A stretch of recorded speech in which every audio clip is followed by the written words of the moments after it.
Si vous me voyez encore aujourd'hui très heureux comme ça, c'est pas pour rien. Nous avons un invité très spécial aussi aujourd'hui.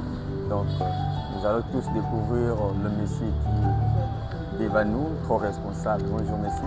Bonjour monsieur et merci pour la parole. Bonjour chère autorité, bonjour chers camarades étudiants. Je me nomme Taoussi Kiambo Patrick, étudiant en licence L2 en sciences commerciales, gestion financière, fiscalité et comptabilité informatique. Bonjour. Ok, merci. Nous sommes tellement contents de vous accueillir. Donc, nous allons aujourd'hui parler sur ce sujet qui parle de la présentation de la candidature au poste de vice-président. Alors, en tout premier lieu, ma première question sera de savoir pourquoi avez-vous décidé de vous présenter au poste de vice-président. Okay. Le poste de vice-président n'est pas pour moi une ambition tout simplement personnelle. L'objectif suprême est toujours d'actualité, de viser l'engagement universel pour les biens et l'amélioration de tous les étudiants. Certes, mes ambitions et comme toute candidature, il y a toujours des intérêts personnels. Okay. Notamment quand il s'agit de se dépasser ou d'acquérir de nouvelles expériences et encore participer activement à l'activité estudiantine. Cependant, l'objectif est universel. Améliorer, comprendre les étudiants, faire en sorte que tout puisse aller à l'avantage de l'étudiant et de son institution. Ok, merci beaucoup, monsieur. Toi, c'est Patrick, c'est ça? Oui. Ok, donc ma deuxième question sera de savoir pourquoi les étudiants devraient-ils vous donner confiance et voter pour vous? Oui. Tout d'abord, je ne prends pas sur la parole, mais sur les actions. Sur les actions? Sur les actions, oui. Les actions sont sur cette terre un élément, plutôt des éléments précieux qu'il faudrait que tout homme politicien puisse l'appliquer. Bien sûr que nous parlons, mais les actions, elles vont déterminer.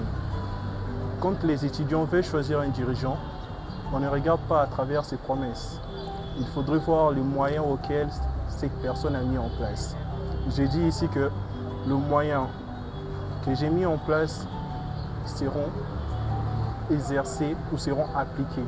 Quand vous parlez des moyens, ce sont de l'argent ou des moyens, des projets, ou quand vous parlez des moyens, vous devez nous expliquer quels sont les moyens que vous avez mis en place pour les étudiants. Oui, c'est une très belle question en tout cas, c'est une question pertinente.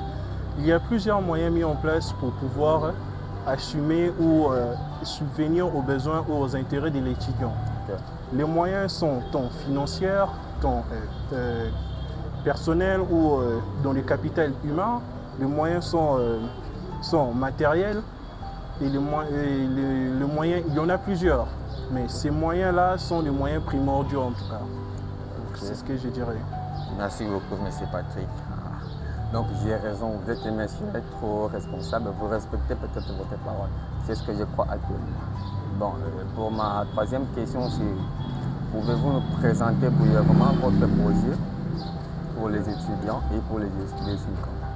S'il vous plaît, pourrez-vous reprendre la question? Pouvez-vous me présenter brièvement votre projet pour les étudiants et pour les SMICAM? Ok, d'accord. Mon projet de société, ouais. Si je dois parler brièvement de ça. Ouais, brièvement. D'abord, mon projet, elle va s'articuler sur deux aspects. Quels sont ces aspects? L'aspect interne et l'aspect externe, qui permettra à ce que les SMICAM puissent s'ouvrir. Okay. Et l'aspect interne touchera plus les intérêts primaires de l'étudiant. Donc, à travers ces intérêts, nous, avec chers collègues CP et les étudiants, nous allons élaborer les états des besoins, des problèmes. Et une fois réunis tous ces problèmes, il y aura des procédures à laquelle nous mettrons en place pour pouvoir répondre à cela, pour qu'il y ait des résultats considérables.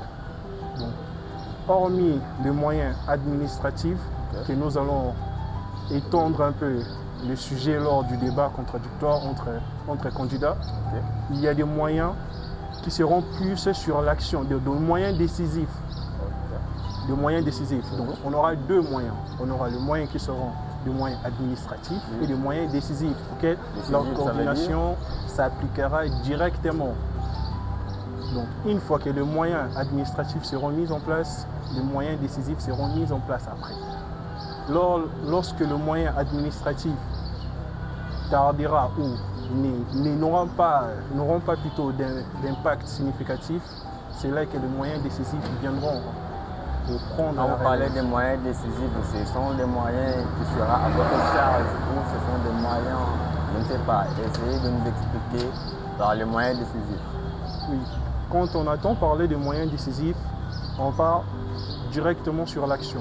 Les moyens décisifs concernent celui à qui on a apporté le problème, donc la coordination. La coordination, elle aura un rôle qui va lui permettre de descendre directement sur le terrain. Donc ça sera plus directement sur l'action. Okay. Donc l'action auquel, si, par exemple, je prends un exemple, il y a des professeurs qui ne donnent pas et qui ne sont pas vraiment réguliers concernant d'autres promotions. La coordination, comme moyen décisif, réunira ces professeurs-là, parlera et entrera directement dans le moyen des sanctions à travers l'administration pour pouvoir voir qu'est-ce qui a fait défaut et comment agir pour sanctionner le professeur.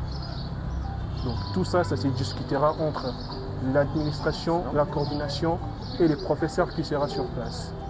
C'est un peu ça. Merci beaucoup, monsieur Patrick. Monsieur le candidat vice-président de la coordination estudiantine à venir. Si on vous donnait 1 minute ou 2 minutes de donner un message à vos chers étudiants qui vous suivent actuellement, qu'est-ce que vous direz? Sans d'abord vous couper la parole, j'aimerais ajouter un truc. Okay. Je parlais de l'aspect interne, mais je n'ai pas parlé de l'aspect externe. Les aspects externes? Oui. Dans l'aspect externe, très important, vous pouvez développer? Oui, dans l'aspect externe, nous avons la première stratégie qui est la VCO, donc visite, sortie et ouverture.